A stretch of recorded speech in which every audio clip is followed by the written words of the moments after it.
ఈ రోజు ఖమ్మం మున్నేరు ముంపు ప్రాంతాన్ని సందర్శించి బాధితులతో మాట్లాడిన ఖమ్మం జిల్లా బీజేపీ పార్టీ అధ్యక్షులు నెల్లూరు కోటేశ్వరరావు.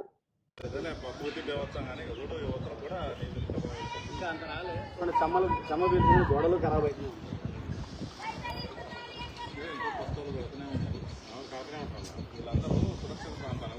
పాపం వాళ్ళు ఎవరు చూసి కడుతున్నారంటే ఆయన కట్టాయని మనకు తెలిసిన ఈ గోడను చూసి నమ్ముకొని కడుతున్నారు. దీనివల్ల ఏం రాదని ఇవాళ మళ్ళీ బాధపడు. ఇప్పుడు ఈ గోడ కట్టడానికి లేచిపోయిన వాళ్ళకి ఇంతవరకు వాళ్ళు ఒకసారి పైకి వెళ్ళి ఒకసారి అందరూ కూడా కూర్చోబెట్టి మాట్లాడి శాశ్వత పరిష్కారం ఇవ్వాలి. ఇప్పుడు అనుమతి ఇంత మంచి అయితే వీళ్ళు కట్టుకోరు.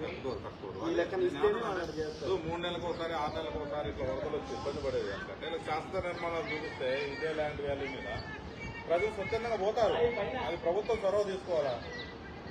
వాళ్ళైతేనేమో 40 ప్లేసులు కట్టుకోవడానికి అయితేనేమో ఎకరాల ప్లేసులు శాంక్షన్ చేస్తున్నప్పుడు వీళ్ళకి కూడా మాట్లాడండి, కూర్చోబెట్టి మాట్లాడి శాశ్వత పరిష్కారం చూస్తే మేము కూడా సహకరిస్తాం. వచ్చి వాళ్ళతో కూడా మేము కూడా మాట్లాడదాం.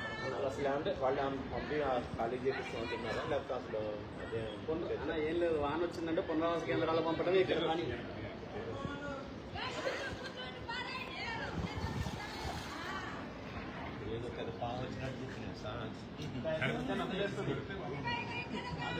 వస్తున్నప్పుడు